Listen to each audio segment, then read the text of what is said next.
ہر روز لوگوں کو معاف کر کے سویا کریں. پہلے تو اس طرح کا کوئی کام ہی نہ کریں. ایک شخص نے جملہ کہا تھا، لکھا تھا، کمال لکھا تھا. اس نے کہا تھا کبھی ایسا کوئی کام نہ کرنا کہ کوئی تمہاری وجہ سے جا کے رب کے سامنے رونا شروع کر دے. ایسا کوئی کام نہ کرنا کہ کوئی بندہ تمہاری شکایتیں اللہ رسول کو لگائے. اس طرح کا کبھی کام نہ کرے کہ وہ تڑپ اٹھے اور کہے اب تمہارا شکوہ میں نے وہیں کرنا ہے. کچھ لوگوں کی شکایتیں کرنی پڑتی ہیں اللہ رسول کی بارگاہ میں بھی، اپنے مشائخ کی بارگاہ میں کر دیتے ہیں. بعض اوقات انسان وہ بے بسی کے عالم میں کرے یا بہت زیادہ تکلیف اسے سہنی پڑے تو تب کرے، ہو جاتا ہے. تو ایک تو ایسا کرے نا، اور کوشش کریں لوگوں کو معاف کر دیں، اپنے دل سے چیزیں نکال دیں. ہم معافی نہیں دیتے، کبھی کبھی صلح تو کر لیتے ہیں، صلح ہو جاتی ہے. پنچایت میں صلح ہو گئی، پھر لڑائی ہوئی، پھر بات شروع سے شروع ہو گئی کیونکہ ہم نے معافی، پھر وہ بات شروع ہو گئی 1955 سے. تو وہ بھی آکھیا سی، تو اے بھی کیتا سی، وہ بننے والی گل یاد ہی، او بس کر یار، کچھ بھولے بھی تو. بچے پتہ کیوں خوش رہتے ہیں؟ آپ کو پتہ ہے بچے کیوں خوش رہتے ہیں؟ بچوں کو بات بھول جاتی ہے. اس لیے بچے، اماں نے ادھر 2 تھپڑ مارے 3-4 منٹ پہلے، اور اگلے 5 منٹ میں اماں نے پھر ماتھے کا بوسہ لیا تو بھول گئی بات. اللہ کرے کوئی تھوڑے تھوڑے بچے بھی بن جائیں. یہ جو بہتے سیانے ہیں نا، ان کا بھی اللہ ہی حافظ ہے. عقل زیادہ آ گئی ہے نا. اس لیے اقبال جیسے لوگوں نے کہا تھا خیرت کی گتھیاں سلجھا چکا ہوں، یا رب مجھے صاحب جنوں کر دے، صاحب جنوں کر دے، صاحب اللہ کوئی تھوڑا سا مجھے مجنون بھی بنا. یہ زیادہ عقل تو کسی کام کی رہی نہیں، پاگل کر دی، پاگل کر دی. بہت سارے لوگ ایسے زیادہ سمجھدار ہوتے ہیں، لہذا معافی دینے کو تیار ہے. معافی دیں. جب کوئی معافی کا مطالبہ کرے تو اسے معافی. سب سے مشکل کام ہوتا ہے لمبی لسٹ والے دشمن کو معاف کرنا. لسٹ جس کی لمبی ہو نا غلطیوں کی، ایک آدھ غلطی تو معافی ہو جاتی ہے. کچھ لوگوں کی لسٹ بھی بڑے کچھ عادی مجرم بھی ہوتے ہیں، لسٹ لمبی ہوتی ہے، ان کو معافی دینا بھی تھوڑا سا مشکل ہوتا ہے. لیکن کمال بھی یہ ہے کہ جس کی لسٹ لمبی ہو اسے یک جنبش قلم بندہ معاف کر دے.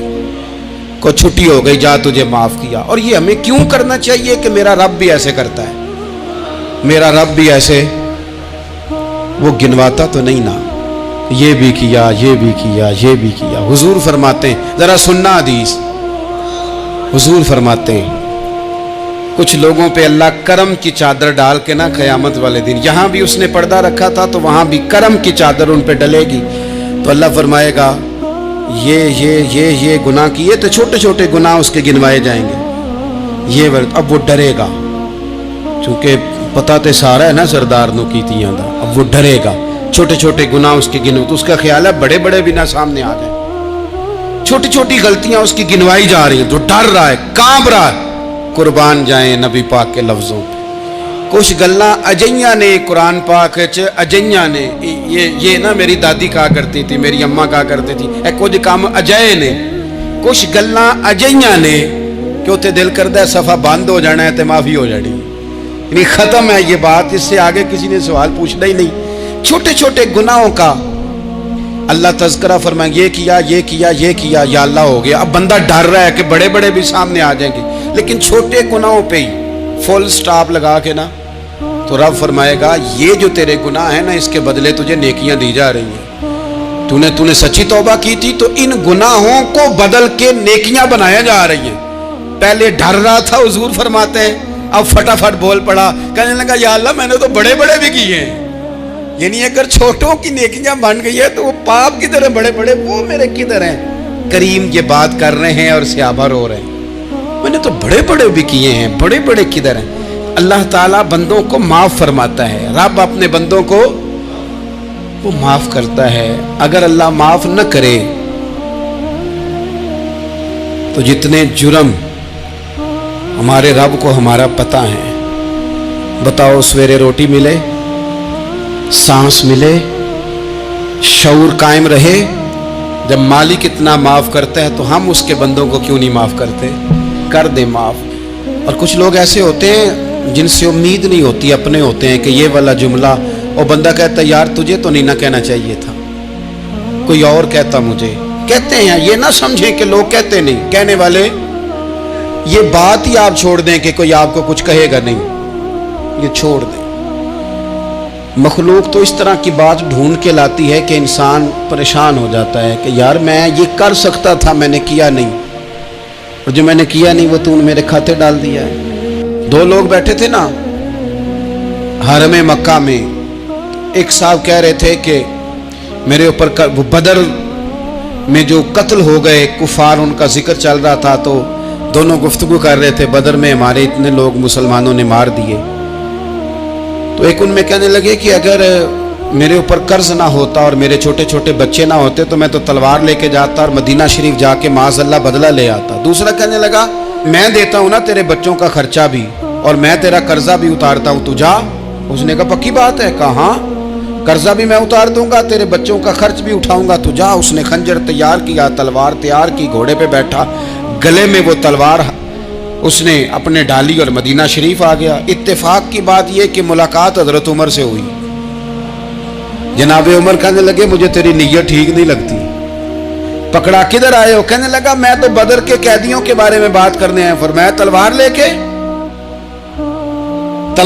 کے چل تجھے حضور کے پاس لے کے جاتا ہوں۔ نبی کریم کی بارگاہ میں لے گئے تو حضور فرمانے لگے کیسے آئے ہو؟ کیسے آنا ہوا؟ کہنے لگے جی میں تو بدر کے جو قیدی آپ کے پاس ہیں ان کی بات کرنے آیا تھا۔ تو حضور فرمانے لگے چل پھر باقی کی میں سناؤں۔ خیال آیا مسلمان نیک و بد پہچان جاتے ہیں، محمد آدمی کے دل کی باتیں جان جاتے ہیں صلی اللہ تعالی علیہ وسلم۔ فرمایا میں سناؤں؟ حضور کیا؟ فرمایا تم اور فلاں بن فلاں وہاں بیٹھے ہوئے تھے نا حرم مکہ میں فلاں پہاڑ کے ساتھ ٹیک لگا کے، اور تم نے یہ کہا تھا نا کہ قرضہ نہ ہوتا، بچے چھوٹے نہ ہوتے تو بدر کے مقتولین کا میں بدلہ لیتا۔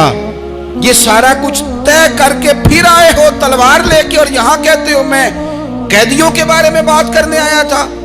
اس کے تو پسینے چھوٹ گئے، وہ تو بے حال ہو گیا۔ اس نے کہا اس کا تو سوائے اس کے اور میرے کسی کو نہیں پتا، اور اگر آپ کو پتا چل گیا ہے تو پھر آپ اللہ کے سچے رسول ہیں۔ تو حضور اگر آپ کو پتا چل گیا ہے کہ میں قتل کرنے کے ارادے سے آیا ہوں، میں معاذ اللہ بدلہ لینے آیا ہوں، اللہ کرے آپ کو سمجھ آئے میری بات کی۔ یعنی ایک تو یہ ہے کہ بندہ وہ پکڑا گیا ہے، اور ایک یہ کہ کسی کو پتا چل گیا ہے کہ یہ اس کام آیا ہے۔ پھر لوگ جب معافی دیتے ہیں تو بڑی کہانیاں سنا کے دیتے ہیں، ایسے نہیں دیتے۔ حضور اب آپ کو پتا چل گیا ہے تو کیا کریں گے؟ تو حضور فرمانے لگے تو بتانا تیرے ساتھ کیا کریں۔ اس نے کہا کہ میں نے سنا ہے آپ معاف بڑا کر دیتے ہیں۔ یعنی یہ گھر سے کوئی پیار کرنے نہیں آیا، پھولوں کا گلدستہ لے کے نہیں آیا، تلوار لے کے آیا، لیکن یہ میرے محبوب کا حوصلہ ہے، اور آیا بھی عین مسلمانوں کے بیچ ہے، جو چاہیں اس کے ساتھ کر سکتے ہیں۔ اس نے کہا معاف کر دے، تو حضور نے فرمایا جا میں نے معاف کیا۔ حضور نے معاف کیا۔ وہ کہتا حضور معاف کر رہے تھے اور رب میرے دل میں ایمان کو تازگی عطا فرما رہا تھا۔ حضور نے معاف کیا اور میں نے کلمہ پڑھنا شروع کر دیا۔ ایسے لوگ سامنے کھڑے ہو گئے فتح مکہ کے دن کہ جن کے چہروں سے ان کی زیادتیاں عیاں ہو رہی تھیں، ان کے ظلم چھلک رہے تھے چہروں سے۔ حضور کے سامنے کھڑے ہیں، کانٹے بچھانے والے بھی، روڑے مارنے والے بھی، گلے میں رسیاں ڈال سارے کھڑے ہیں۔ حضور نے فرمایا بتاؤ تمہارے ساتھ کیا سلوک کروں؟ انہوں نے کہا آپ کریم ہیں۔ تو حضور نے پتہ کیا کہا؟ قرآن پاک میں ایک سورہ یوسف ہے، کچھ لوگوں کو لفظ یہ قصہ بھی بڑا برا لگتا ہے، تو اللہ فرماتے ہیں نحن نقص علیک احسن القصص، محبوب ہم آپ کو ایک سونا قصہ سنانے لگے۔ اس کو اللہ نے قصہ کہا، سونا قصہ، سورہ یوسف کو۔ تو سورہ یوسف کیا ہے بھلا؟ ذرا انداز دیکھیے سورہ یوسف کا۔ پہلے حضرت یوسف لاڈلے ہیں باپ کے، لاڈلے، پھر اسی جناب یوسف کے منہ پہ تماچے ہیں، پھر وہی جناب یوسف کنویں میں ہیں، پھر کنویں سے بچ گئے۔ کنویں میں گرا بھی بندہ کبھی بچتا ہے، بچ گئے، اللہ کی شان ہو تو بچ جاتا ہے، بچ گئے۔ فرماتے ہیں میں نے سمجھا بچ گیا ہوں، جب بچ گیا تو بڑی تکلیف ہوئی۔ بھائیوں نے کہا ہمارا غلام ہے، ہم نے بیچنا ہے۔ سگے بھائیوں نے بیچا، جو باپ کی طرف سے سگے تھے بیچا، فرماتے ہیں میں بکا، اب بڑا پریشان تھا کہ یار کبھی آپ غور کریں نا کسی کا ریٹ لگ جائے. فرماتے ہیں اب بڑا پریشان تھا، اور جب میں مصر میں گیا تو میں کونے میں کھڑا ہوں اور لوگ مجھے خرید رہے ہیں. محبت میں یہ قصہ سنانا تو آسان ہے کہ بی بی اٹی لے کے آ گئی تھی، پر جو بیکرا ہے اس کا بھی تو حال دیکھو نا کیا ہے، اس کا ریٹ لگ رہا ہے. یہ بھی تو بڑی. اور جناب یوسف کہتے ہیں پھر عزیز مصر نے خرید لیا تو بادشاہ کے گھر گیا تو کچھ سکھ کا سانس آیا. یہ حضرت یوسف ہیں، یہ لاڈلے ہیں. فرماتے ہیں سکھ کا سانس لیا ہی تھا کہ جناب زلیخا نے الزام لگایا، اور وہ غلطی معاذ اللہ جس کا تصور بھی نہیں، اس کی پاداش میں سالوں جیل کاٹا. لیکن خدا کی حکمت ہے نا، اللہ کا کرم ہے نا، جس ملک کے وہ قیدی تھے رب نے اسی ملک کا حکمران بھی بنا دیا. یہ اللہ کی حکمت ہے نا، تقاضے ہیں نا. صبح کے تخت نشین شام کے مجرم ٹھہرے، ہم نے پل بھر میں نصیبوں کو بدلتے دیکھا. وہ جو چاہے جب چاہے کر دے. تو جب وہی بھائی مجبور ہو کر سوالی بن کر سامنے آئے ہیں، پتہ کیا ہوتا ہے، بندہ معاف کر دیتا ہے. بہت سارے لوگ معاف کرتے ہیں پر کہانیاں سنا کے، پتہ جے نا ادوں کی آکھیا ساجے، پتہ جے نا ادوں کی کیتا ساجے، پھر پتہ جے نا تسی اے بھی آندے سو. یہ ساری کہانیاں سنا کے. لیکن حضرت یوسف کے سامنے کھڑے ہو گئے. جناب یوسف نے بات چھیڑی کوئی نہیں، فرمایا تم سے بات ہی کوئی کرنی، جاؤ تمہیں سارا کچھ معاف کیا. اب جب یہ لوگ مکے والے حضور کے سامنے کھڑے، اس طرح معافی دینی چاہیے. یہ جب سامنے کھڑے ہوئے تو حضور نے فرمایا پتہ ہے تمہارے ساتھ کیا سلوک کرنے والا ہوں؟ کہا حضور نہیں. فرمایا وہی جو جناب یوسف نے بھائیوں کے ساتھ کیا تھا. پچھلا صفحہ پلٹنا ہی کوئی نہیں، جاؤ تمہیں معاف کیا، جاؤ تمہیں معاف کیا، جاؤ تمہیں معاف کیا. اور صرف معاف نہیں کیا، ساتھ عزت بھی دی. سب سے زیادہ مقابلے تو حضرت ابو سفیان نے کیے تھے نا، آخر تک وہ آئے تھے. آج وہ کلمہ پڑھ رہے ہیں، سردار ہیں، کلمہ پڑھ رہے ہیں. تو نبی پاک نے صرف معافی نہیں دی، عزت بھی دی. فرمایا جناب ابو سفیان چونکہ اب مسلمان ہو گئے ہیں، میں سب کو معاف کرتا ہوں. جو اپنا اندر سے دروازہ بند کر لے اسے بھی معاف کرتا ہوں، اور جو ابو سفیان کی حویلی میں آ جائے اسے بھی معاف کر دوں گا. تو ابو سفیان وہ کہتے ہیں میں حیران ہی ہو گیا کہ اتنی بڑی بات، معافی بھی دی اور ساتھ عزت بھی دی.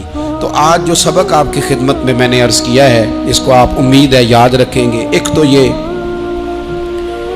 کہ معافی مانگ لیں. اگر کسی جگہ ہمارا معافی مانگنا، اگر ہم سمجھتے ہیں، ہمارا دل ضمیر گواہی دیتا ہے کہ مجھے معافی مانگنی چاہیے، تو معافی مانگیں.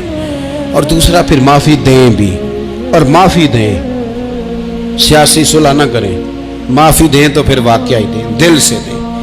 اور آخری بات یہ کہ جس طرح ہم نے لوگوں سے معافی لینی ہے اور معافی دینی ہے، اسی طرح جہاں ہم سے شرعی قباحتیں ہوئی ہیں، اخلاقی کمزوریاں ہوئی ہیں، ایک بات تو اچھی طرح سمجھ لیں کہ نفل پڑھنے سے حقوق العباد نہیں معاف ہوتے، وہ بندے سے معافی مانگنے سے ہی ہوتے.